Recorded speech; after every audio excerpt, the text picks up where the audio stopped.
हाय दोस्तों, welcome to the जंगल को लेके एक चीज़ जो मैं नोटिस किया हूँ और आपको नहीं लगता दोस्तों कि शायद ये पूरा का पूरा वेलकम का जो एंगल है वो पब्लिक को सूतिया बना रहे हैं ये लोग कि नाना पाटेकर अनिल कपूर से झगड़ा हुआ था वेलकम की गैंग का और वेलकम 3 में नहीं है दोनों भी। बीच में अनिल कपूर और नाना पाटेकर के इंटरव्यूज़ कि नहीं भाई हमारा सही नहीं चल रहा है। ऊपर से हाउसफुल 5 में नाना पाटेकर का एंट्री होना, तो पहले जो रूमर था कि अक्षय नाना पाटेकर में कुछ अनबन है ऐसा वैसा, वो भी एक्सपोज हो जाना कि ऐसा कुछ नहीं है। ठीक है, संजय दत्त ने फिल्म छोड़ दी थी लेकिन संजय दत्त का अक्षय से कोई पंगा नहीं, उसने हाउसफुल 5 एक्सेप्ट कर ली थी वेलकम छोड़ने के बाद। तो ऐसा नहीं लगता है कि वो एक जो वेलकम का पोस्टर आया करता था और जब वो पहला प्रोमो आया था, क्या ऐसा तो नहीं है कि सच में अनिल कपूर या नाना पाटेकर कोई तो है फिल्म में या फिर दोनों हैं? और शायद कैमियो है, क्योंकि मैंने सुना है वेलकम 4 की भी तैयारी चल रही है, उसमें उदय मजनू कंफर्म है। तो क्या ऐसा तो नहीं है कि वो जो पोस्टर याद है 30-40 लोग एक फ्रेम में हुआ करते थे, वेलकम का सबसे पहला प्रोमो, एक बंदे ने अपने तरफ फेस नहीं किया है, पीठ की है, बाकी सब लोग फेस दिखा रहे हैं अक्षय अक्षय, पर बाकी एक ही बंदा है जो हमको नहीं दिख रहा है फेस, एक या दो बंदे वो। क्या लगता है, क्या वो नाना पाटेकर या अनिल कपूर में से ही कोई है? ऊपर से आलू ले लो वगैरह, वो सॉन्ग आया अभी देखो वेलकम टू द जंगल का, उसमें वो मिरेकल मिरेकल, क्या पता मिरिकल मिरिकल बोलेगा अक्षय नाना पाटेकर को देख के। क्या लगता है, ऐसा तो नहीं कि सच में वेलकम टू द जंगल में कुछ कैमियोज़ है? कैमियोज़ बोल रहा हूँ, लेकिन हाँ मेन पूरे फिल्म में शायद ना हो, ये हो सकता है वेलकम 4 की कुछ तैयारी हो, क्योंकि वेलकम 4 आ रही है सुना है भाई। मैं हाउसफुल 6 से ज़्यादा वेलकम 4 आ रही है ये गारंटी न्यूज़ दे सकता हूँ आपको, क्योंकि आ रही है और वेलकम 4 आ रही है मतलब इनकी तैयारी कितनी है देख लो, ये अपने कंटेंट पे कितना ज़्यादा भरोसा करते हैं देख लो। इन लोगों ने वेलकम 4 आने के चांसेस ज़्यादा है ये बताया गया है, सोचो आप। तो कंटेंट का तो मुझे डाउट नहीं लगता है वेलकम टू द जंगल पे। हाउसफुल 5 के कंटेंट पे मुझे डाउट तो नहीं था, लेकिन मैं बोला था कि एक एवरेज सा कंटेंट होगा और फिल्म का वर्डिक्ट भी एवरेज ही आएगा भाई, उस टाइम पे बोला था। वेलकम टू द जंगल को लेकर मैं अभी, मुझे पता नहीं क्यों जब तक टीज़र नहीं आ रहा था मुझे भी लग रहा था यार कहीं क्रिंज ना बना दे लोग, लेकिन जब वो नीरज वोरा का नाम आना, ऊपर से अक्षय को पुराना स्टाइल से कॉमेडी करने का अंदाज़ा होना, फोर्सफुली कॉमेडी नहीं लग रही थी। हाउसफुल 5 में क्या भाई, वो उसकी पैंट क्या निकालने की ये लोग उस पर जोक्स वोक्स कर रहे थे, वो बोरिंग लग रहा था। वेलकम टू द जंगल में साफ़ सुथरा, मतलब देखो कॉमेडी है वो, अब साफ़ सुथरी हो या नहीं आगे चल के नहीं पता फिल्म में क्या होगा, पर कम से कम हंसी आ रही थी वेलकम टू द जंगल के टीज़र में मुझे। जैसे सुनील शेट्टी का वो डायलॉग, आप लोग अक्षय के डायलॉग पे ध्यान दे रहे हो, लेकिन जो सुनील शेट्टी का जो डायलॉग है उसके एक्सप्रेशंस देखो बाद में, उस पर भी हंसी आती है। तो क्या पता वेलकम में कुछ छुपाया गया हो। मुझे तो उदय मजनू का पैसों का मसला था ऐसा बताया गया था ना, मुझे तो वो भी ड्रामा ही लगता है। क्या पता फिल्म में हो, ये लोग फिल्म में दिखाए ही नहीं गए हो, मेन टाइम पे आए भाई। देखो अनिल कपूर और नाना पाटेकर का, देखो पैसों का इनका मामला कुछ फिल्मों में हुआ है मैं मानता हूँ, लेकिन वेलकम की टीम से इतना ज़्यादा पैसा का मामला नहीं हुआ है भाई। जो रूमर्स आए थे कि अनिल कपूर ने इतनी फ़ीस मांगी, नाना पाटेकर ने, और अगर इतना ही था तो भाई नाना पाटेकर हाउसफुल 5 में तो करते ही नहीं काम, वो भी तो अक्षय की फिल्म थी फिर उस लॉजिक से। तो आप ये बोल सकते हो भाई कि मेकर्स से भी तो झगड़ा हुआ होगा पैसों से लेके।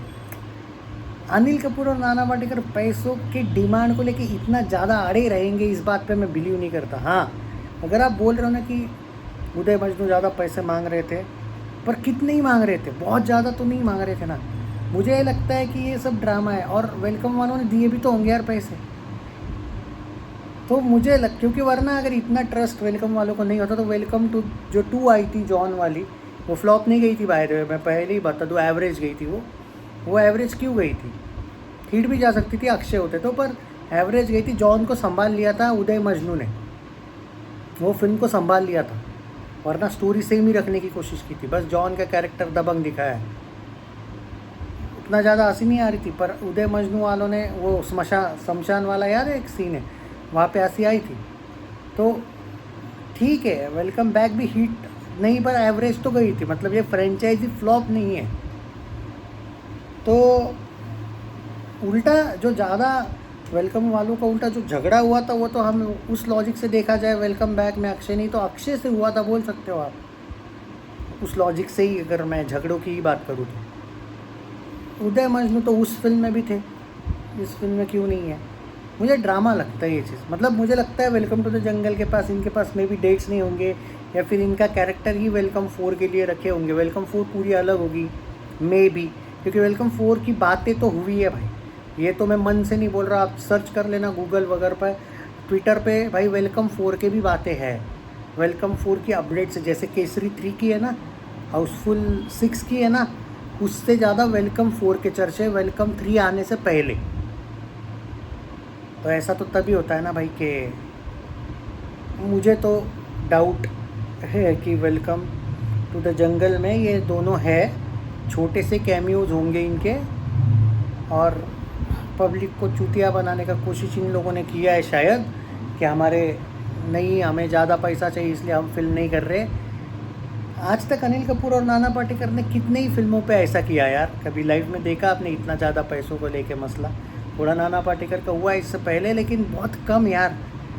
तो वेलकम जैसे फ्रेंचाइजी ये लोग ऐसे ही जाने देंगे? नहीं लगता। देखते हैं, मतलब अभी देखो, वो एक सीक्रेट भी तो है ना यार, कि वो बंदा कौन था फिर जो पीठ पीछे किया हुआ था। मुझे अनिल कपूर नाना पाटेकर में से भी कोई हो सकता है, कोई तीसरा सरप्राइज भी हो सकता है, वो भी बोल सकते हैं, बट देखते हैं। मतलब जो मुझे लगता है यार, मैंने डिकोड किया वेलकम टू द जंगल। हो सकता है कुछ लोग बोलेंगे कि यार वेलकम टू द जंगल को कुछ ज़्यादा ही इंपॉर्टेंस दे रहा हूँ मैं इंपॉर्टेंस नहीं दे रहा हूँ। मैं खुद एक बात बोलता हूँ, कब आया था टीज़र इसका? 14-15 तारीख जब आया था, उस दिन से पहले तक मुझे वेलकम के वीडियोस में देखो, मैं बजट ज़्यादा है यार, मुझे बिलीव नहीं है इतना ज़्यादा, और टीज़र देखने के बाद कुछ तो बात है। ये जो 2 दिग्विजय के वर्जन देखने को मिले ना, अगर ये टीज़र क्रिंज निकलता ना भाई, तो मैं तुमको बार बार बोलता बजट ज़्यादा है, बजट ज़्यादा है। टीज़र अच्छा है, इसलिए मैंने बजट की बात करना ही छोड़ दिया, क्योंकि मुझे बिलीव है अब। और अगली फिल्म धमाल 4 3 वीक आगे जाना, और कोई बीच में फिल्म ही ना आना। ये वेलकम टू द जंगल की हाइप ग्राउंड लेवल पे पब्लिक रिस्पांस जो होता है ना, तुम वो उन यूट्यूबर्स पे मत जाया करो जो आज भी भूत बंगला के फ्लॉप होने के सपने देख रहे थे। देख लिया उस झंडू KRK ने कैसे माफ़ी मांगी, क्या बोला था आप लोगों को? ये KRK की जलने वाली फिल्में, धुरंधर 1, धुरंधर 2, छावा, भूत बंगला, बहुत सी फिल्में वैसे और भी है, माफ़ी मांगनी थोड़ा उसका बंद होना पड़ा ना उसको। छावा के वक्त, धुरंधर 1, धुरंधर 2 के वक्त भी माफ़ी मांगी, भूत बंगला के वक्त माफ़ी मांगी थी। उस लुक्के का तो लॉजिक ये है कि कोई फिल्म एवरेज भी होती है तो वो फ्लॉप ही होती है, इसलिए वो बोलता है अक्षय की लास्ट 15 फिल्में फ्लॉप थी। अरे भाई, एवरेज को मानता ही नहीं है, उसका बोलना है कि एक तो हिट होना या फ्लॉप होना, ऐसा लॉजिक है उसका। तो ऐसे लोगों को मत भाव दिया करो। All the best to welcome to the jungle. भाई बहुत सीक्रेट्स है फिल्म में, मेरा अभी भी मानना है, और हाइप नहीं बना रहा मैं। हाइप बनाने के भाई देखो, वेलकम टू द जंगल वाले पैसे देते तो मैं हाइप बनाने की भी फुल कोशिश करता, वैसा कैरेक्टर नहीं है। लेकिन अपना हाइप बना नहीं रहा मैं दोस्तों, आप समझ नहीं रहे हो भाई, समझ नहीं रहे हो आप, इसकी हाइप सच में है। और जो हेटर्स है ना, एक हेटर है कोई अक्षय का, कुछ नाम है उसका, बाबू भैया करके आते रहता है, कितना जलेगा भाई? हाँ, क्या मिलेगा? जलो, ये तो ब्लॉकबस्टर हो रही है शायद, अब सुपर हिट तो कंफर्म है।